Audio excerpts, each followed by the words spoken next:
حضرت یوسف علیہ السلام کا واقعہ جاری ہے، اور ہر حصے میں میرے اور آپ کے لیے سبق، تعلیم، اصول ہے۔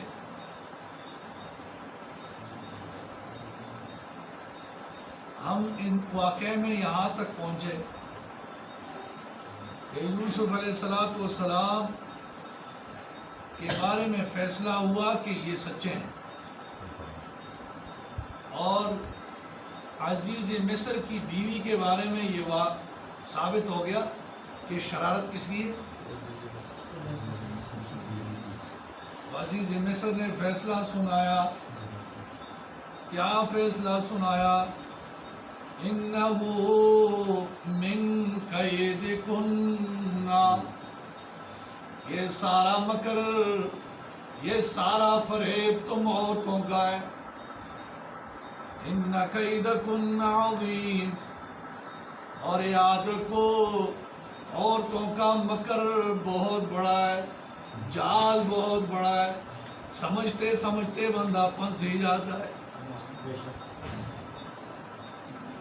لیکن جیسے کل کی درس میں یہ بات ہوئی کہ غیرت میں تو عزیز مصر ایک نمبر تھے۔ کیوں کیا فرمایا؟ یوسف مٹی پاؤ، اس بات پہ کیا کرو؟ چھڈ دیو، چھوڑ دیو، کوئی گل نہیں۔ مفسرین فرماتے ہیں کہ جی عقل کا یہاں پہ کیا ہے؟ یہاں پہ غیرت کا جنازہ اٹھ گیا۔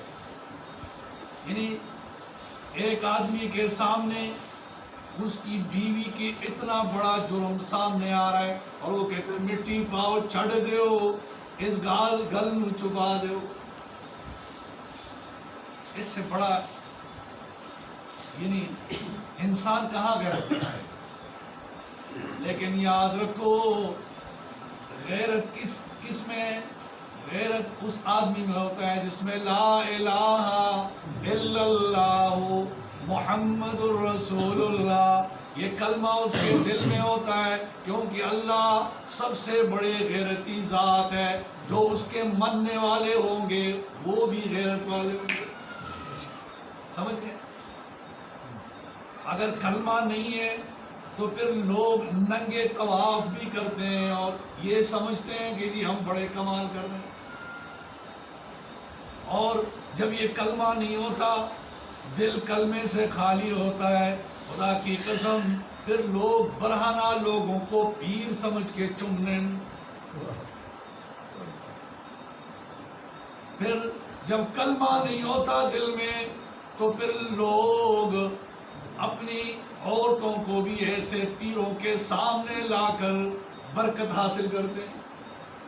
شکر کرو کہ اللہ جل جلالہ نے مجھے اور آپ کو کلمہ نصیب کیا، اس کلمے کی بدولت انسان کے دل میں غیرت پیدا ہو جاتی ہے، ورنہ پھر یہ حال ہوتا ہے یوسف عارضاً عادا، اے یوسف اس بات کو ذرا چھپا کے رکھنا۔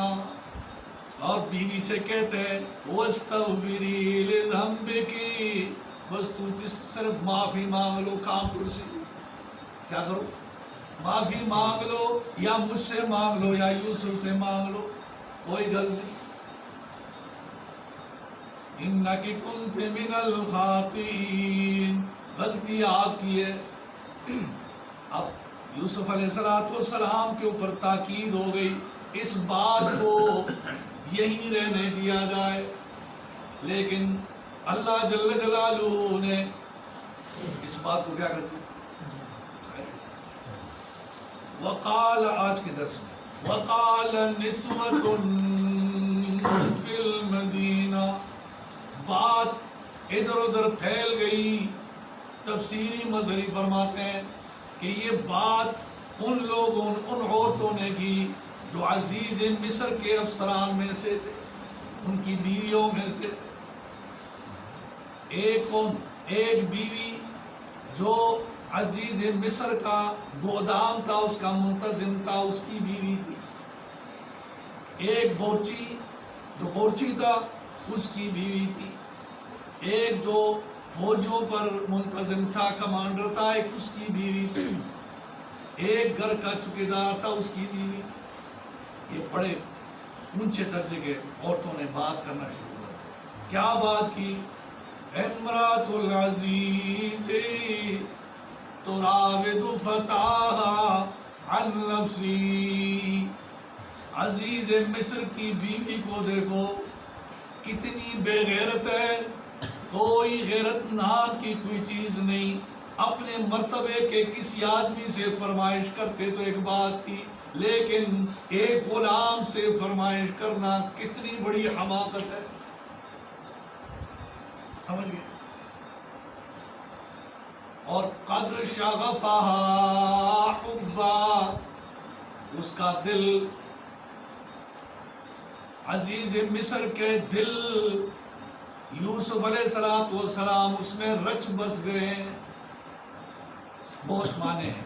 قد شغفها حبا، شغف اس محبت کو کہتا ہے کہ جو محبت انسان کو قتل کر دے، ختم کر دے. اس محبت کو کہتا ہے کہ جب انسان کے دل کے اوپر جو محبت چھا جائے اس کو شغف کہا جاتا ہے. اور شغف اس پردے کو کہتے ہیں جو دل کے اوپر چھوٹا سا ایک پردہ ہوتا ہے. یوسف علیہ السلام زلیخا کے دل پر اس پردے جیسا اس نے اپنا محل بنایا. قد شغفها حبا، اس کا دل اس پر عاشق ہو گیا. انا لنراها فی ضلال مبین، ہم تو ان کو واضح خطا کار جانتے ہیں. یعنی اس آیت کے اندر ایک بات تو یہی سنانا چاہتی ہیں یہ عورتیں کہ ایک غلطی تو یہ کی کہ اپنے جیسا آدمی نہیں چنا بلکہ غلام کے سامنے دب گئی. دوسری گل یہ ہے کہ دیکھو غلام کے سامنے مجبور ہو گئی لیکن غلام کو زہر نہ کر سکی. ہاں جی. اور تیسری بات یہ کہ انا لنراها فی ضلال مبین، یہ بڑی واضح غلطی ہے. یعنی یہ بات اس تک پہنچ جائے تاکہ ہمیں بھی دیداری یوسف نصیب ہو جائے. یہ ساری باتیں کس لیے ہو رہی ہے؟ تاکہ ہمیں بھی بہانہ مل جائے. اس لیے اگلا آیت میں اللہ جل جلالہ فرماتے ہیں فَلَمَّا سَمِعَتْ بِمَكْرِهِنَّ، زلیخا کی کانوں تک یہ غیبتیں پہنچ گئی کہ عورتوں نے آپ کے بارے میں یوں بات کہی ہے. تو فرمایا بِمَكْرِهِنَّ، ان کے مکر کو سن لیا. مکر تدبیر کو کہتے ہیں. ویسے تو موقع نہیں ملے گا، یہ گل کریں گے تو زلیخا ہمیں بلائے گا، ہمیں دکھائے گا، ہمیں بھی دیدار نصیب ہو جائے. اور بیچ میں یہ بات بھی تھی، مفسرین فرماتے ہیں یہ بات بھی تھی کہ یہ تو زلیخا تھی کہ غلام کے سامنے دب گئی، ہار بھی گئی. ہم ہوتے تو ایک ہی وار میں پٹخ دیتے یوسف علیہ السلام کو اور اس کی پاک بازی اور اس کے اندر عفت کو کیا کر دیتے. لیکن پتہ ہی نہیں ان کو کہ یہ کوئی عام آدمی نہیں، یہ وہ آدمی ہے جس کے سر پر ہر وقت اللہ جل جلالہ کی رحمتیں ہی برس رہی ہوتی ہیں، جو اللہ کے نگرانی میں ہر وقت اللہ جل جلالہ جس کی نگرانی فرماتے ہیں. کون اس کو زہر کر سکتا ہے؟ اور پھر جب انسان یوں کہہ دے معاذ اللہ، اس گناہ سے میں خود اپنے کمال اور طاقت سے نہیں بچ سکتا، اگر بچوں گا تو مجھے کون بچائے گا؟ تو جب اللہ بچانے والا ہو جائے، مصر کی کیا ساری دنیا کی حسینائیں جمع ہو جائے، اس کا ایک بال بھی ٹیڑھا نہیں ہو سکتا. کیا کہنے لگی؟ فَلَمَّا سَمِعَتْ بِمَكْرِهِنَّ، یہ باتیں عزیز مصر کی بیوی کی کانوں تک پہنچ گئی. اب اپنے اس جرم کو ہلکا کرنے کے لیے اگر مسلمان ہوتا، عقل مند ہوتا تو فوراً اللہ جل جلالہ کے دربار میں حاضری دیتا، ماتھا ٹیکتا، روتا ہے اللہ کتنی بڑی غلطی ہو گئی، پورے علاقے میں بدنامی ہو گئی، اللہ معاف فرما دے۔ لیکن ایمان کی دولت سے محروم عورت اپنی گناہ کو کم کرنے کے لیے، لوگوں کی زبانوں کو بند کرنے کے لیے تدبیر بنا رہی ہے۔ کیا تدبیر بنایا؟ عورتوں کو دعوت دی اور دسترخوان بچھایا، اس پر مختلف قسم کے پھل فروٹ لگائے اور چھریاں بھی ہاتھ میں دے دی، لو جی یہ تسی بھی چھریاں پکڑو، یہ فروٹ کاٹو۔ ساری عورتیں، یہ معمولی عورتیں نہیں تھیں، یہ بڑی اعلیٰ قسم کے افسران کی عورتیں تھیں، ساری بیٹھ گئی۔ اور اللہ اکبر، عزیز مصر کی بیوی نے یوسف علیہ السلام کو خوب سجا کے رکھا۔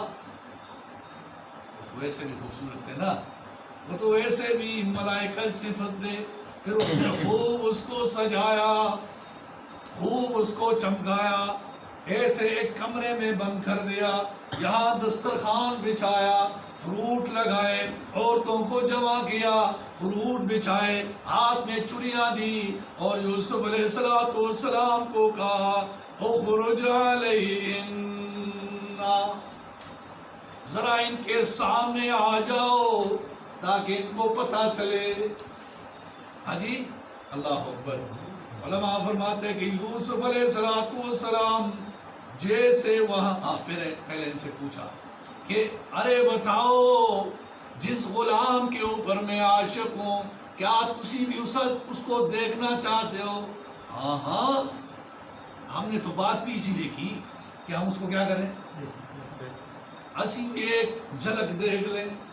اللہ فرمایا اچھا یوسف اخرج علیہن، آؤ ذرا ان کے سامنے سے گزر آؤ۔ اللہ اکبر، وہ دنیا کا آدھا حسن جب دروازے سے ہی باہر آیا، اکبر نہ ہو، ان پر ان کا ایسا روب چھا گیا، ایک دم اس کا چمکتا ہوا چہرہ ان عورتوں کے چہروں پر لگا، بے ہوش ہو گئے، اور بجائے فروٹ کاٹنے کے اپنے انگلیاں ہی کاٹنے لگی۔ اللہ تفسیر ابن کثیر، ان عورتوں نے یوسف کو آگے سے دیکھا، پیچھے سے دیکھا، دائیں سے دیکھا، بائیں سے دیکھا، بے ہوش ہو کے گر گئی۔ جیسے یوسف علیہ السلام باہر نکلے، زلیخا نے آواز دیا، اوے میری بہنوں، میرے دوستو، کیا حال ہے تمہارا؟ یہ ہاتھوں پہ کیا ہو رہا ہے؟ یوں دیکھا تو حیران۔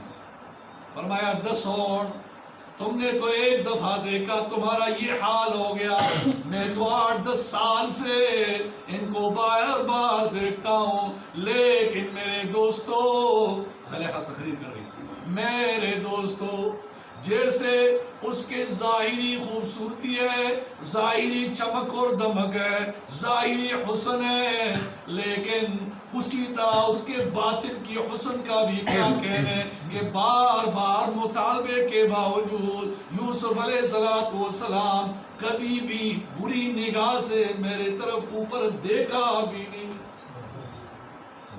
یہ ہوتا ہے عفت و پاکدامنی۔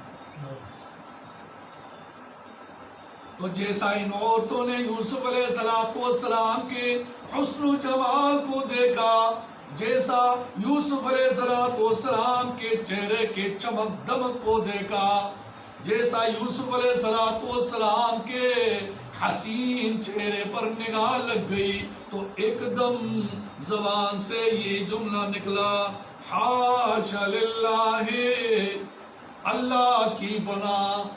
کس کی پناہ؟ اللہ کی پناہ، ما ھذا بشرا، انسان ایسا نہیں ہو سکتا، انسان ایسا نہیں ہو سکتا، ان ھذا الا ملک کریم، یہ فرشتہ ہے، لیکن فرشتہ بھی بڑا ہی عظیم، کریم، معزز فرشتہ ہے۔